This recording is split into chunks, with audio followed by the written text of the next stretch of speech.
I had my first panic attack. I'd never had one before. I was unable to read books, listen to movies, watch movies for 2 years. I just got this back. I found out I was an NPE April 9th, 2019. It's been 5 years. And I've also been estranged from my mom for 5 years.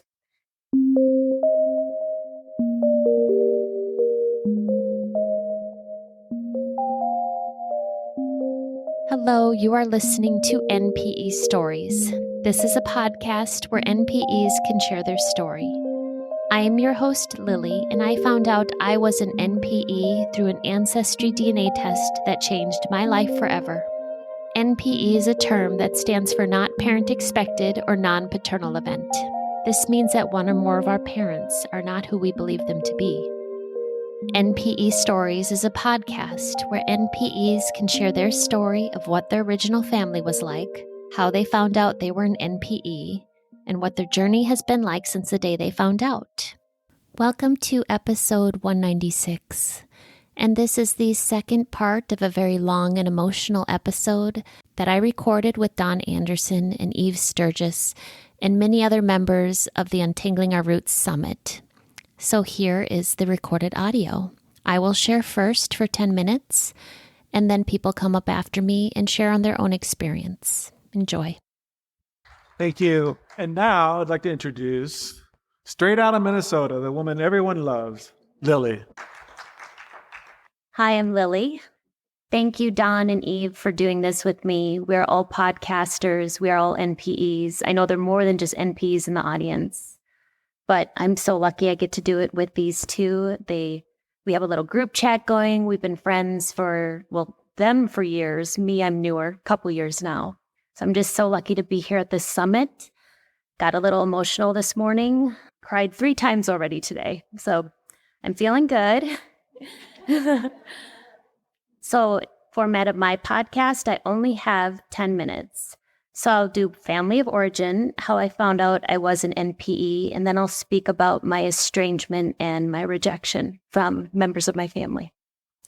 My family of origin, I was raised by my mom and stepdad primarily. My mom married my stepdad when I was 4, so he was an important father figure in my life.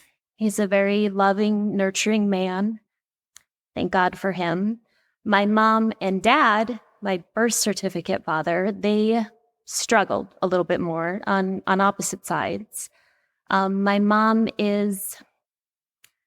she keeps to herself. I'm trying to be polite because this is recorded. And I did recently get burned by something that I recorded and a family member reached out to me.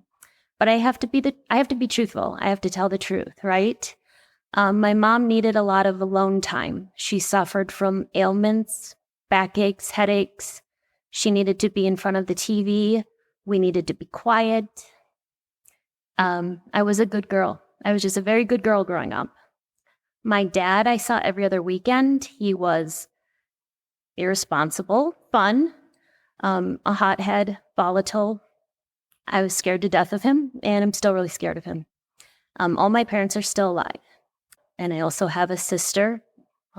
I was raised with a sister 3.5 years older than me. I've since found out I have more siblings, right? Because I'm an NPE. So how I found out I was an NPE, first I took a 23andMe test for the health biomarkers.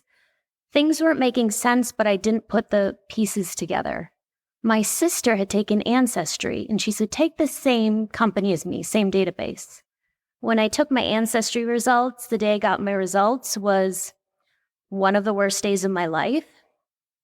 I'm 0 to 1% French, and I am very proud of my French heritage. How am I less than 1% French? My sister was showing up as 1,500 centimorgans. At the time, I didn't know what that meant.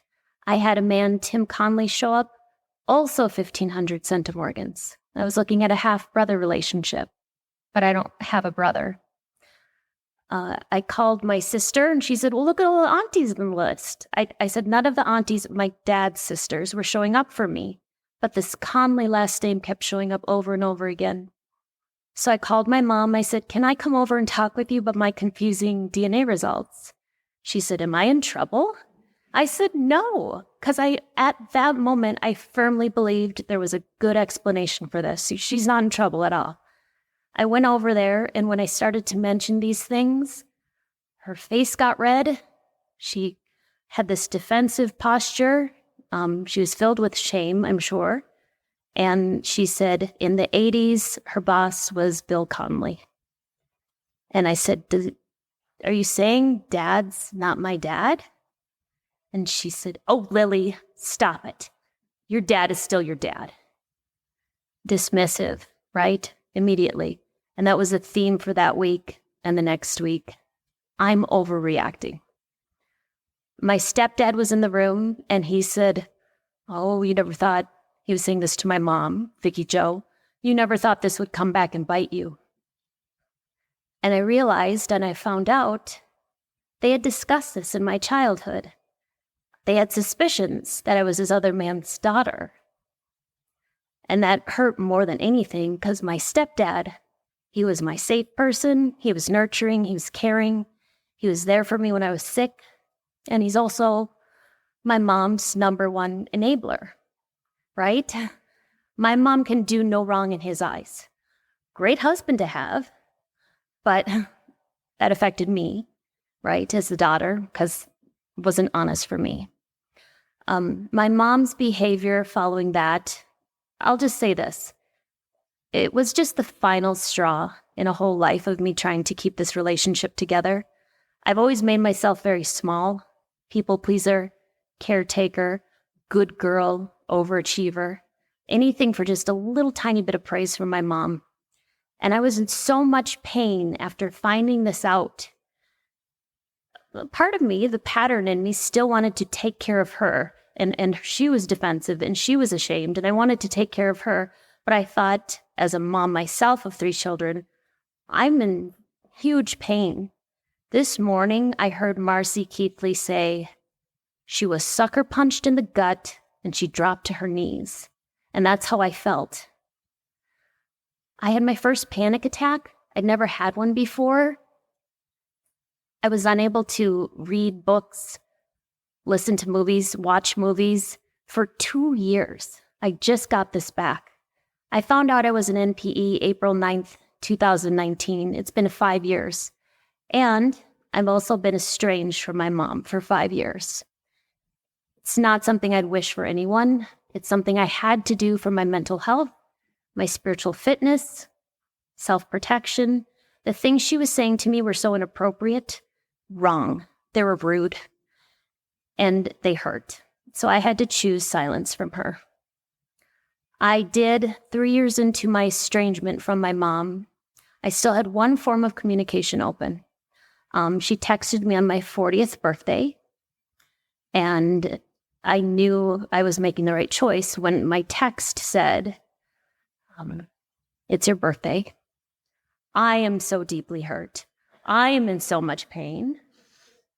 Oh, and there's a family emergency and your sister and your daughter, your niece is in the hospital and this and this." This pulling at my heartstrings because she knew I would want to jump and fix that crisis and be there for these people and feel bad for her. And it worked for a millisecond. And then I realized, who would do this to their daughter, right?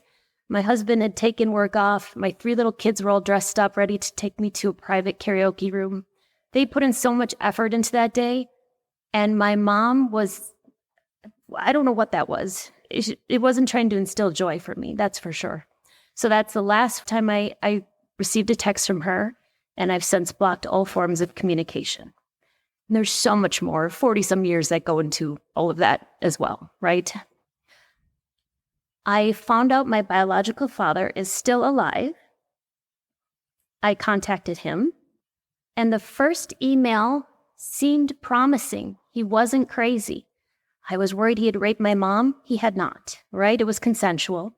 It was a one-night stand on a business trip. My mom contacted him after I found out. And so from that first promising email to the second email with him, he completely changed. I'm not sure what my mother said to him. She'd had 37 years to contact him and tell him the truth that she had his daughter, because it was also a surprise to him. He had no idea she had gotten pregnant. everything changed with him. He wrote me, he said, "I'm shocked you would throw your family under the bus like this. You need to mend ways with your mother before you contact me. My children follow my lead." He sounded very controlling. He scared me. He said he doesn't do shock and awe. So I'm the troublemaker. I'm now the scapegoat. It was really hurtful. He was very angry with me for reaching out to his 2 children. He has 3 children, right? I'm his daughter too. He was very angry with me for reaching out to his other 2 children. And after one phone call where I tried to get some more information, it was just too painful. I was like, how could he not love me, right? How could he not want to meet me? And what about his 3 grandchildren? I have 3 adorable kids, and I firmly believe one of my sons looks like him. So I've never met him. I've never met my new siblings. And it's sad. And at first I thought he'd come around. I actually kept my podcast anonymous the first year because I thought, well, I don't want to do anything to upset him. He might come back around and want to meet me. But this is not just trying to be a sad story. I have found this community. I found the word NPE. I feel more empowered about the growth I'm going through, being more spiritually fit, and service work, right? So going to summits like these, listening to the podcasts, and going to the retreats, reading the books, the content you guys put out there, the forums, the boards, I feel so much better.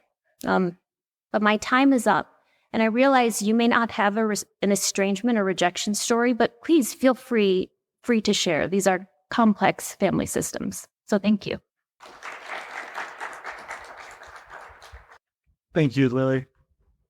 So now, as she said, it's time for more sharing. Please remember to keep the focus on your story. When you hear the timer, you have 1 minute to wrap up. Who would like to go first? Hi, I'm Lora Alegria. I'm an adoptee, and I do have an estrangement story, have a rejection story, and a reunion story. My estrangement is first and foremost from my adoptive family. It was really 40 years in the making because I don't believe I ever should have been placed with them. I never fit there. I never belonged. I mothered myself. And until I found this community, I didn't have the strength to do it. I knew that's what I wanted, and I knew that's what I needed. But it was this community that really lifted me up and made me able to do that, along with my therapist. I am in reunion with my biological mother since 2008. I have legally changed my name back to my birth name, Lora. She then re-adopted me back through adult adoption. And none of that could have happened if I wasn't estranged. The estrangement gave me the space to heal and grow even more. Getting to the point of estrangement was healing and growth. But then it opened up so much more space because the emotional capacity that they were taking gave me no room for myself and to grow and be my authentic self. And so the estrangement gave me that. I am in also reunion with paternal side. I was initially rejected by my paternal biological father, but I found cousins and brother and sister. My father eventually came around and I met him last June. He just passed in January. He was 93. And because I lived in that environment that I lived in with my adoptive family, the toxicity, I saw the red flags a lot faster within other people now. And I saw those within my biological brother. And I have since set boundaries with him as well. And I'm in no contact with him at this point too. It's hard. You start out thinking it's great, but it can go, you never know which way it's going to go. But for me, it had to be authentic and true, and it had to be my truth, and I had to do what was best for me after I had done so much work on healing.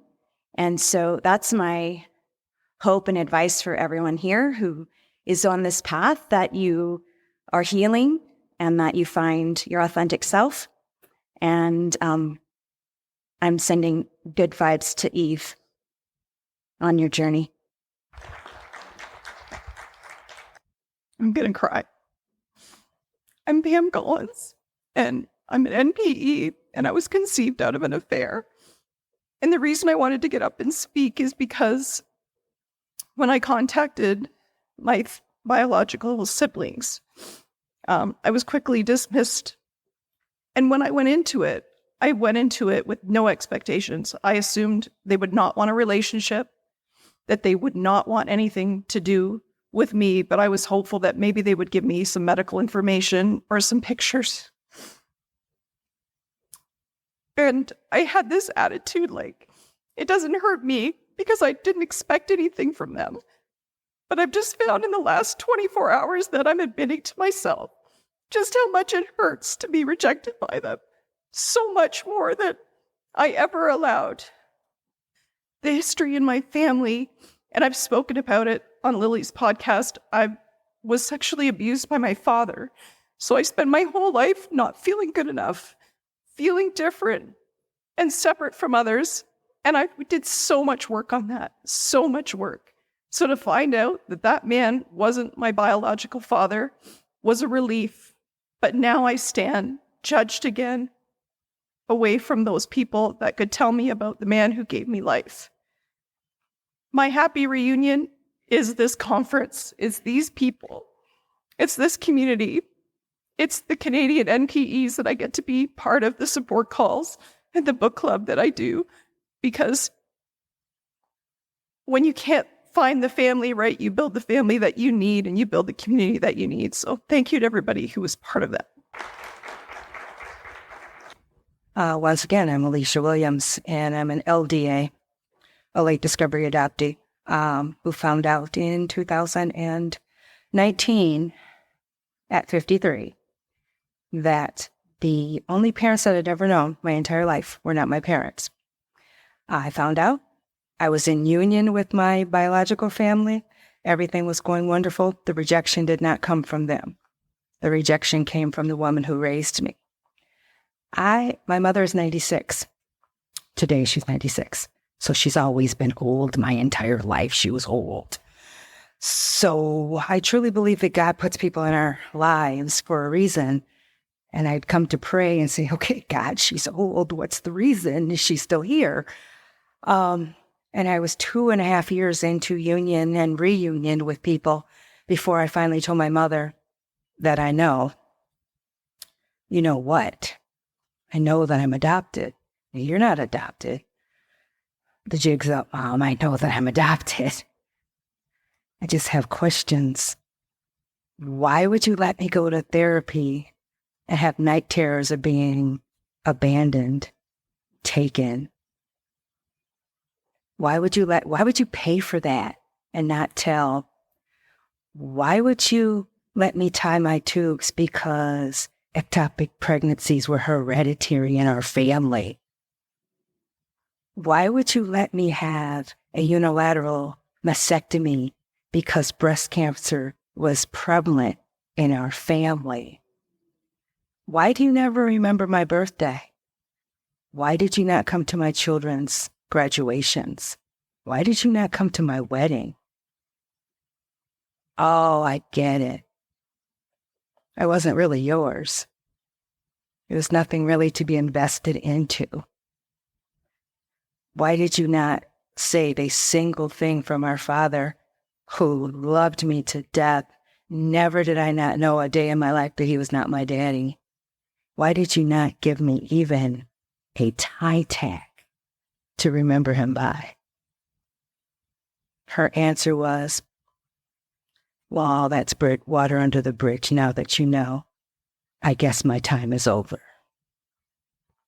And that's where my rejection stays right now, as now I have to take care of her. And I'm going to take care of her better than she took care of me. Hi, my name's Kelly. I've actually been on Eve and Lily's podcast. I'm a double NPE. I found out for the first time that my mom's husband, there's no father on my birth certificate. My mom's ex-husband was not my father. I found out when I was 6. And at 6, it was the best news I could have ever gotten. He was mean, and I was his favorite target. At 13, I decided to meet my real dad. I wrote a letter to my aunt. By the way, this was talk show 90s, talk show 80s. And everybody had an episode about how bad it was to meet your parents on Donahue and Oprah and Geraldo, all of them that week. And I didn't tell anybody, and my aunt called and said, "You have 24 hours to tell your mom. You'll meet your dad in 3 days."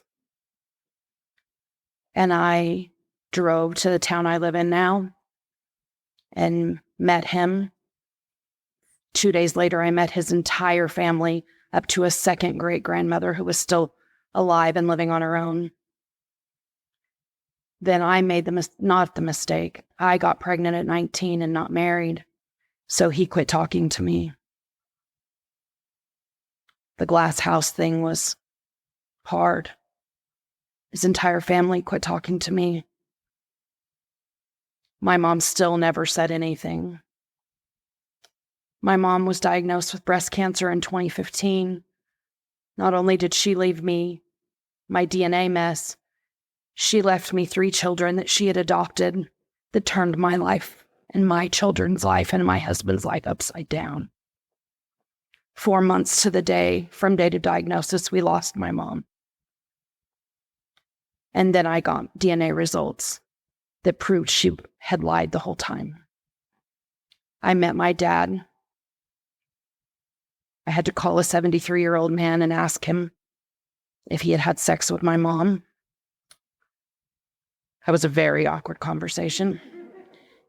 And I met him. We drove from New Mexico to Memphis, Tennessee to meet him a year and a half ago. We're in sort of communication, but at 73, now 74, it's hard to meet that. And I don't have much relation with any siblings, raised siblings, or the 2 new siblings that are 10 and 8 years younger than me. And I lost the one sibling that I was close to because he's now no longer my brother. So I wasn't here for the beginning, so I'm not exactly sure what the instructions were for what to say. But my name's Justin. I'm an adoptee, transracial adoptee. It was hard to hide. Both my parents and my sister, who's their biological child, are white. I'm currently estranged from most of my family. When I was 26, I met my biological mother and father actually at the same time.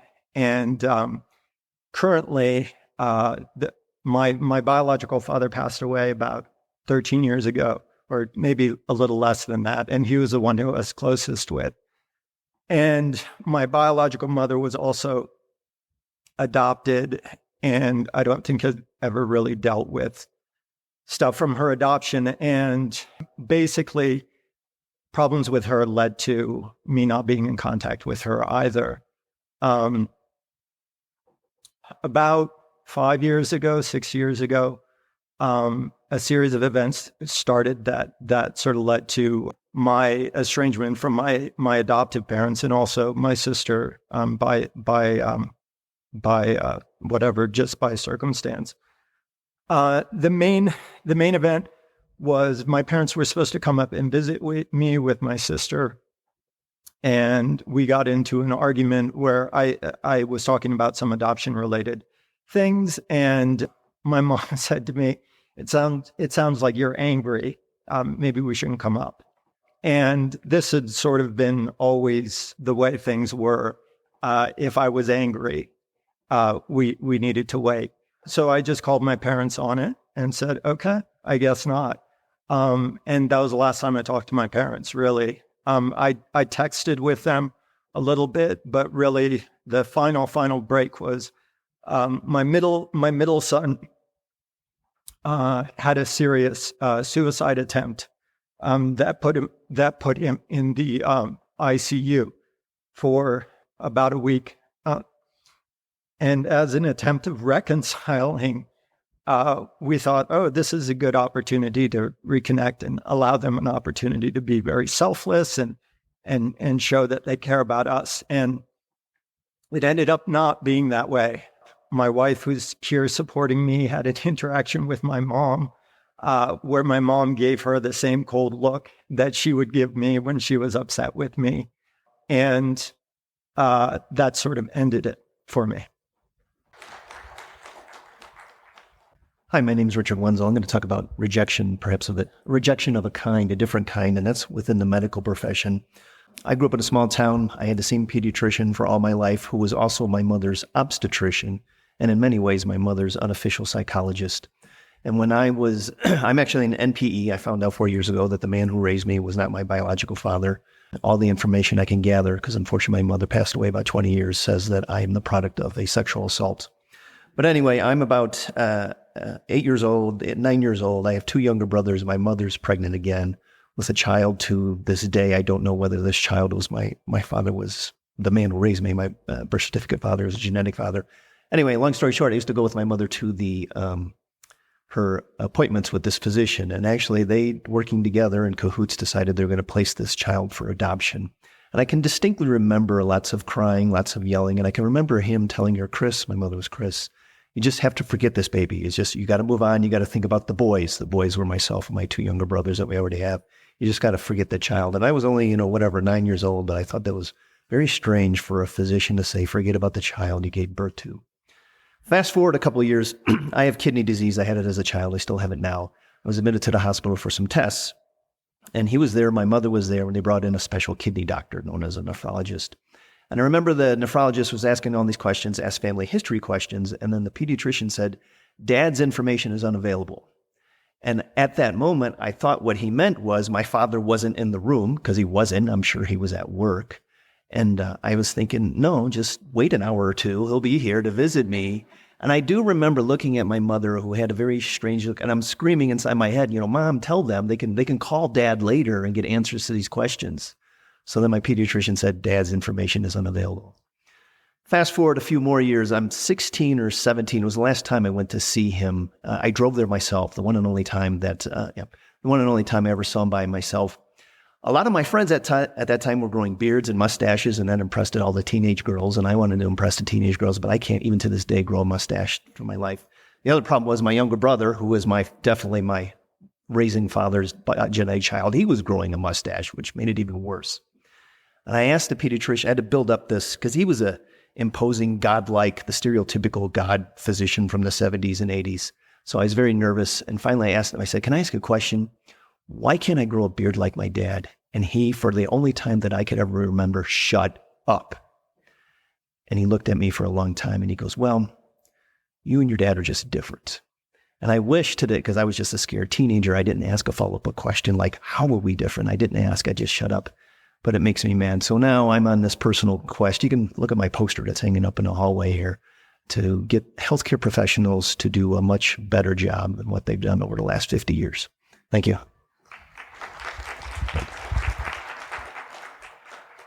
Hi, I'm Diana Kayla Hochberg. I found out in 1993 my husband had passed away. My kids were little. My mother had passed away, the mother I knew, MRM, when I was 10, and my father at 25, my husband was 36. I go to Las Vegas, go out to lunch with my father's friend, and he says to me, you've had so much loss. Let me help you find your parents. That was the beginning of my search. Fast forward, he connects with a man in Montreal, Canada, where I was born, and I was sold through the black market in Montreal to an American Orthodox Jewish family. They thought they were getting a Jewish baby. Anyway, fast forward. When I did my DNA, my son says to me, you made me get bar mitzvah. I said, is there anything? I said, well, you got 8%. I got a little something. Anyway, so I thought it would come back. I'm Italian. I mean, look, I'm Italian. I'm 14% Irish, but I am Italian. And my reunion story is I am reunion with both maternal and paternal cousins. I have found out who my father was after I did a DNA test. I just found out recently, and I've written a book, and it's not out yet. It's with a publisher. Unfortunately, I found out that I have siblings, and I say unfortunately, because one wants to kill me, and the other one says, oh, I don't have time. I already have a family. Besides, you're old enough to be my mother. My father was 56 when he had his first child to a woman he married. He didn't marry till he was 56 years old. I was born in 1955. He had an affair with my mother in Vancouver for quite some time, I found out. And so I do have siblings. So the sad part of the reunion is there'll be no reunion with the siblings right here in Denver. I am going Monday night to the restaurant because I also found out my father was the head of organized crime. So we'll leave it like that. There's more. Okay, thank you. Thank you. That helped? Okay, who else wants to share? Come on up. My friend that I interviewed yesterday, Denise. Thank you. Hi, I wasn't going to get up, but I'm here. My heart is racing. I'm an NPE, and I'm also, I was adopted from birth. But being adopted is not the traumatic thing I wanted to share. It's finding out just less than a year ago about my NPE, and I'll just skip a lot of what I was going to say, but I just wanted to say that I can relate to a lot of your stories. Just little parts of them are just apply to me. I think it was Amy who said when she looks in the mirror, she sees somebody who looks like her, or something to that effect. And this gentleman here talked about, I hope you don't mind me bringing this up, but I have a son who has severe depression, and I worry a lot. He's going to attempt suicide. And I just think those two things just really resonated with me. But what Amy said is, so I did meet my 99% positive bio father. He is almost 80. He does not want to continue to have contact with me. And his 3 sons, they don't want to have contact with me. And, you know, his family, not him, but his family is on social media, and they say, oh, we're a big Christian family. And I just find that to be a little bit hypocritical, because none of them want to have anything to do with me. But I think what hurts the most is when I look in the mirror, I see his face. And I see the face of the man who doesn't want to have anything to do with me. So it's very difficult. I look like my birth mother, but I also look like him. And he doesn't want me to be in his life. But thank you for listening. I have a poem I wrote last year for NPEs and the rest of our community that I'd like to share. It's called Take Us Back to Yesterday.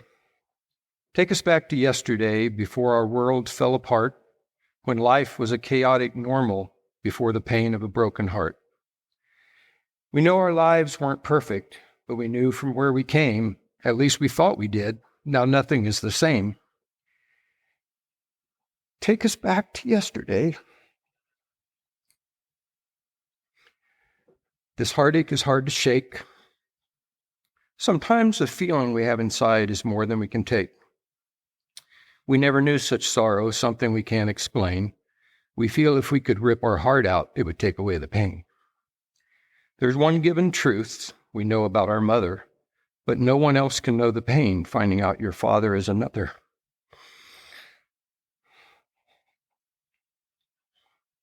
So we struggle to understand, and we fight a little longer. Please take us back to yesterday when we felt a little stronger. Take us all back to yesterday when ignorance was bliss, trying to regain our sanity because none of us asked for this.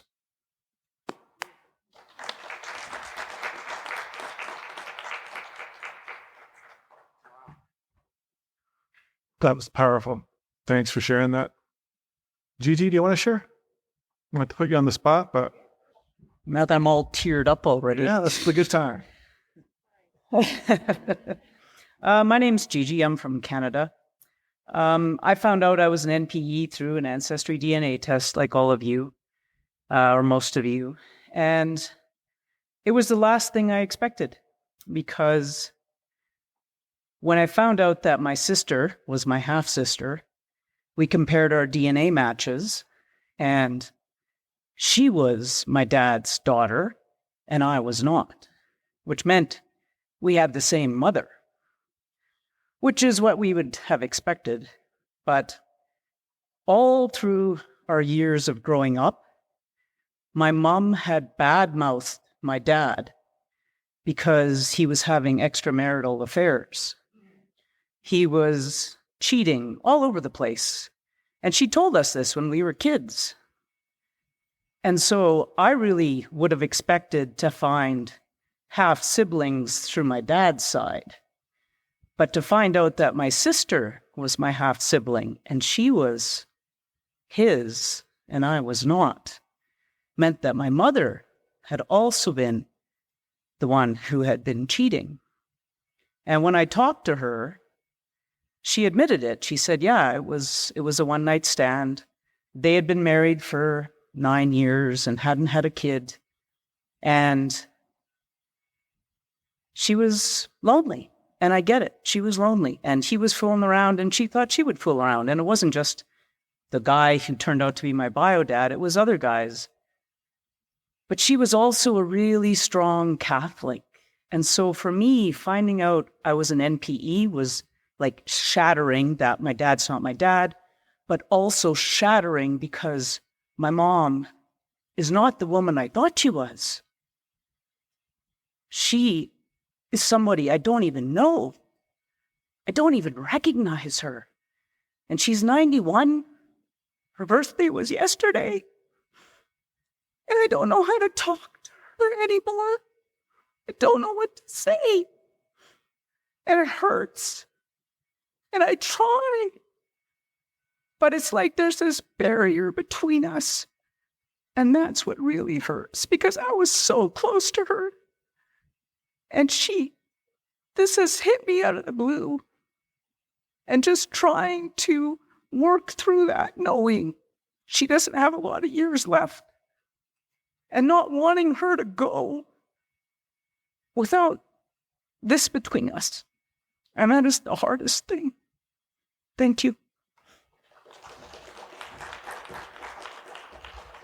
I just really want to address these three people. When I found out a year and a half ago, you Google, my dad's not my dad. What does that mean? Lily was my first podcast. I walk my dog every day, obsessively listen. I probably listened your whole, a week, maybe. And then I found Eve, listened to all of hers, actually did an episode with Eve, and then I found Dawn, who makes me cry. To say that these three people saved my life is not an understatement. I haven't found a therapist that really I've resonated with. I've tried a couple. I've done Eve's writing class, which is equally saved my life. And I know you guys hear this, but the gifts you've given back to all of us, I don't know that you'll truly understand when you're thinking you're the only person and you're listening to a podcast. I listened to Kelly, and you hear how much other people experience this, and you hear how they deal with it, and then you hear moms who lie and BCFs and sisters, all these different things, and you listen to it and you absorb it and it helps you heal. I really want these three people, and there's more podcasters out there, to understand that you are literally saving people's lives, and we really appreciate you. Thank you.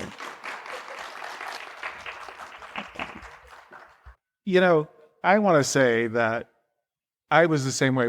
I discovered the same exact thing. I Googled "Dad's not my dad," and somehow that led me to Lily's podcast. And I walked around my neighborhood every morning, and I'm sure the neighbors were like, "There goes that guy that cries all the time."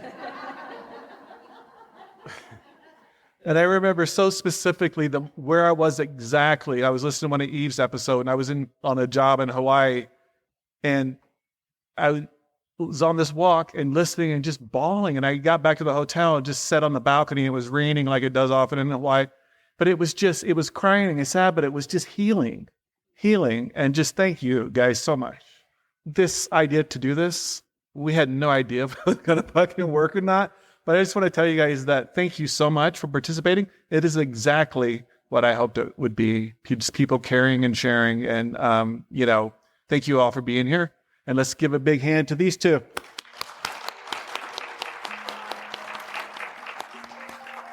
And I'll remember to hit record next time. These stories are here for us to identify with. If you are an NPE and would like to share your story, email npestories@gmail.com. You do not have to give any identifying information. If you are an NPE and would like to share your story, I'd like to hear from you. Subscribe to this podcast to hear more. Come heal with us.